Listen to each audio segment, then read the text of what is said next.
한국의 이베리코, 지리산 흑돼지를 아십니까? 이베리코는 보통 스페인의 이베리아 반도에서 자라난 돼지로서 보통 도토리 열매나 나무 열매들을 먹으면서 자란다고 합니다.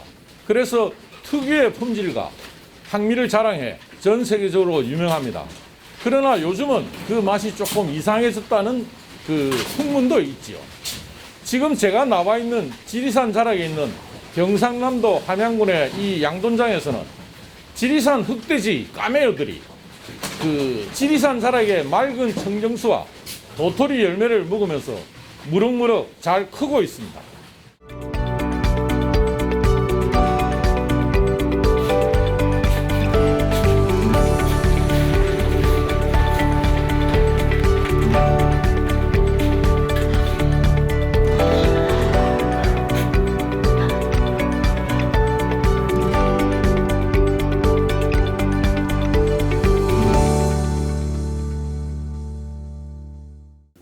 까메오 영농법인의 박영식 대표님은 그 우리나라 정부가 공식적으로 인정한 최고 농업 기술 명인이시고 또 흑돼지 종돈장 1호를 만들어서 17년째 운영하고 있다는 점에서 대단한 농업인이라고 평가받을 수 있을 것 같은데요.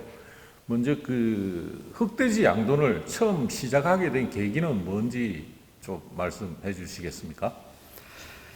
저희들이 어렸을 때 흑돼지를 접했죠, 맨 먼저. 예. 그 시골에 다 이제 흑돼지를 길러서 예. 그 시절이었으니까. 그러다가 이제 70년대 이제 들어서면서 이제 백색계로 이제 돼지가 많이 이제 변화돼요, 양돈 산업이. 아, 예. 그래서 그거는 이제 그 기간 동안에 이제 뭐 어렸고 또 학교 다니는 기간이었고 군대 가고 이제 이런 기간이었기 때문에 이제 다시 사회로 돌아와 보니까 흑돼지는 사라지고 이제 백색기 위주로 양돈업이 이제 그 산업이 그렇게 되었더라고요. 그래서 어렸을 때 그 기억이 그 맛, 흑돼지의 그 맛을 잊을 수가 없어서 이것을 가지고 브랜드화해서 한번 축산업을 한번 해봐야 되겠다. 이제 그렇게 결심을 이제 하게 되었죠. 아니 그러면 그냥 그 흑돼지 양돈만 하셔도 좀 그 일도 다소 힘들고 또 벅찬 일일 텐데 까메오라는 독자 브랜드까지 이래 만들어서 그 생산과 유통, 판매 이른바 그 6차 산업에 가깝게 이래 사업을 하시는 이유는 뭔지 그것도 궁금합니다만. 제가 이제 간접적으로 축산을 한 것과 직접적으로 한 걸 치면 한 30년 되는데요. 네. 생산만 해도 참 벅찹니다. 이게 이제 그러나 제가 흑돼지라는 이걸 브랜드화해야 되겠다는 어떤 그런 결심으로 시작을 했던 것이기 때문에 생산만 쭉 뭐 한 20년 가까이 하다가 제가 생산한 돼지가 다른 유통 쪽으로 업자가 이렇게 사가서 자기들 자체적으로 브랜드를 만드니까 예, 예. 이 그 흑돼지 맥을 이어온 함양이라는 지역명 또 우리 제 개인적인 부분이라든지 브랜드가 없다 보니까 다 빼앗기는 거예요. 예, 예. 그래서 전국에 이제 흩어져서 이렇게 백화점이라 할지 농협 또 마트 같은 데로 이제 흑돼지가 판매가 되는데 그게 다 이제 많은 부분을 내가 이제 생산했던 부분인데 이게 이제 제 이름이나 이런 것들이 없어지는 이제 빼앗기는 어떤 느끼고 이 브랜드를 한번 제가 한번 만들어 봐야 되겠다. 그래서 사실 뭐 판매하는 데는 농민이 굉장히 어렵잖아요. 그죠? 네. 뭐 사실 고기 뭐 먹기는 쉬워도 고기 1kg 판매할 수는 그게 쉽지가 않은데 어쨌든 망설이고 하다가 주변에서도 많이 말렸어요. 유통은 힘들다. 그건 절대 해서는 안 된다. 네. 그럼에도 불구하고 이거 안 되겠다 해서 내가 하지 않으면은 함양의 이 지역 브랜드가 없어진다 해서 이제 2006년도에 제가 이제 아니죠. 6년 전이네 지금으로부터 16년도 2016년도에 예, 예. 제가 이제 까메오라는 브랜드를 내게 됐습니다. 예. 그 박 대표님 말씀 들어보면 함양이라는 이 고향 땅에 대한 이제 애정도 강하신 것 같고 또 흑돼지에 대한 그 자부심이랄까 그런 것도 느껴지는데 그 몇 년 전부터 이제 한국에서는 그 이베리코라고 스페인 그 돼지가 좀 그 맛이 좋다고 해서 유행한 적이 있지 않습니까? 그렇습니다. 그러면 그 이베리코하고 우리 지리산 흑돼지하고 그걸 생산과 판매 이런 유통 이런 측면에서 한번 비교해서 장단점을 좀 말씀해 주시면 어떨까요? 저도 어느 날 리베리코라는 브랜드가 도심에 간판이 걸리고 젊은 친구들이 그 가서 굉장히 즐겨 먹고 하는 걸 보고 깜짝 놀랐습니다. 놀랐는데 이게 국내에도 우리 흑돼지가 또 있는데 이게 왜 이렇게 홍보가 안 됐을까? 이제 제가 이 까메오 유통을 하게 된 동기도 거기 일부 있습니다. 예, 작용을 예. 했는데 제가 한번 체험을 해보니까 먹어보니까 또 맛이 좀 괜찮아요.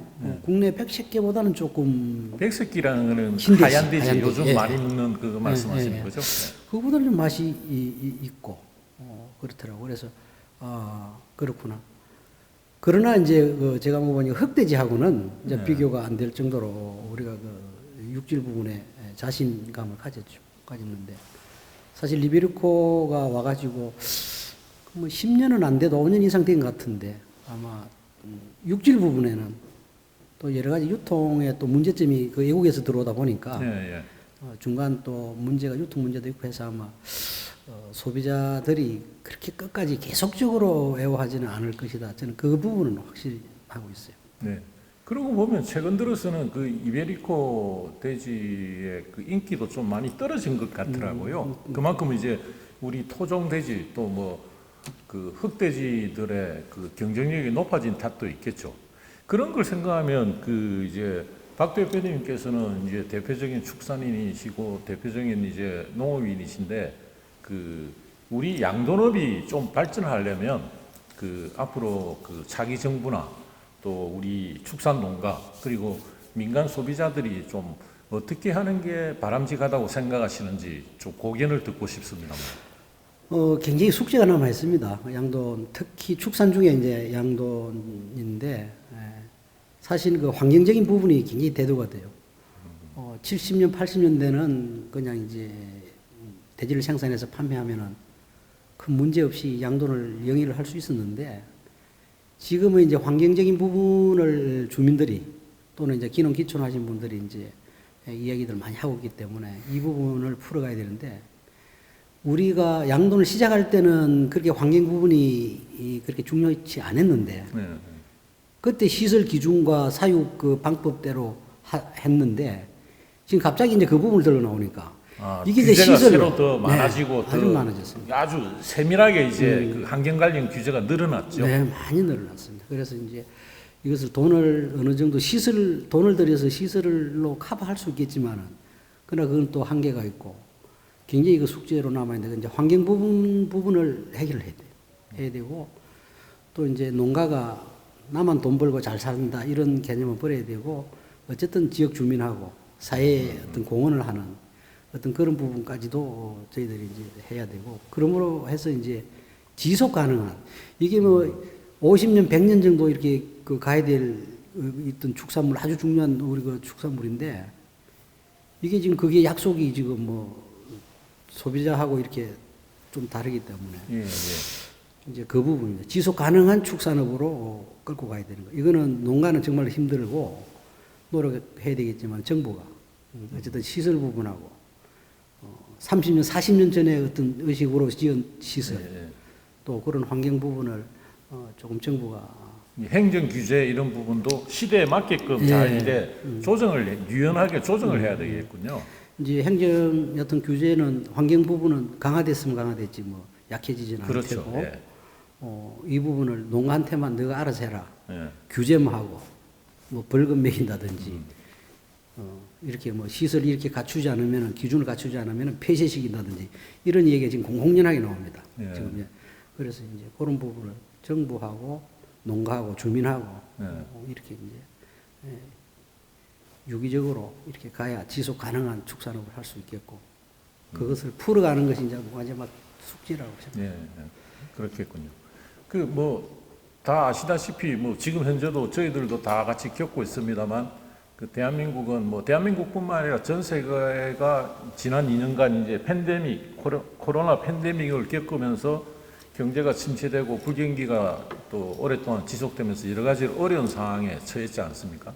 그러면 이제 우리 한국 경제도 과거 그 한강의 기적을 이룬 것처럼 새로운 제도약을 이뤄야 될 텐데, 그 박영식 대표님께서 그 대한민국 최고 그 농업기술 명인으로서 우리 축산업 또는 더 나아가서 우리 농업 전체가 우리 한국 경제의 제도약을 위해서는 어떻게 해야 될까? 뭐 정부나 또 축산업 그 하시는 분들 또 농업인들이 어떻게 해야 한국 경제가 다시 한 번 더 제도약할 수 있다고 생각하시는지 여쭤보고 싶습니다.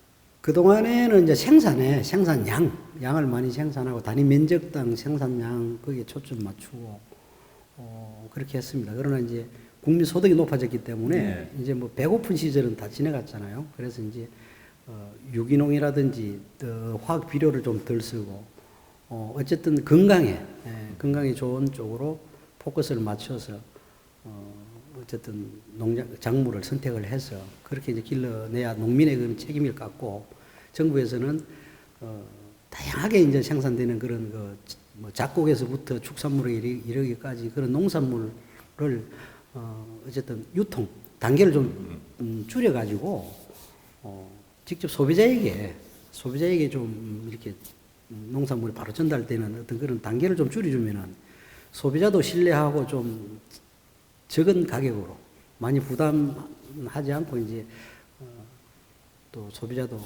이렇게 확보할 수 있고 이제 그런데 그 유통 단계 줄이는 게 그렇게 쉽지는 않은 것 같아요. 그래서 이 부분을 한번 농협이라든지 이런 우리가 협동조합 있잖아요, 그죠? 예. 그 협동조합의 그 본연의 임무가 있는데 어쨌든 뭐 은행 업무나 여러 가지도 있겠지만은 중요한 부분이 있는데.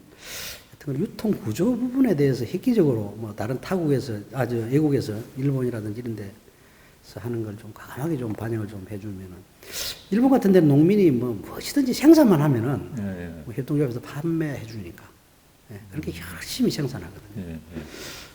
어쨌든 그런 구조가 좀 대대적으로 좀 변했으면은 요즘 또 뭐 인터넷이라 할지 뭐 이런 또 통신 판매 그 시장은 뭐 엄청 무궁무진하니까 우리가 물건을 꼭 차에 싣고 뭐 이렇게 가서 판매하는 것이 아니고 어쨌든 그런 걸 통해서 그 엄청난 시장에 우리 농민들이 좀 쉽게 좀 접근할 수 있도록 그래서 이제 그런 매체들이 좀 많이 좀 농민들 좀 도와주고 그에 대한 정부가 또 좀 그런 매체에도 좀 지원도 좀 해주고 해서 직접 소비자하고 생산자가 만나는 게 제일 좋을 것 같아요. 그런 채널을 좀 만들어주는 거.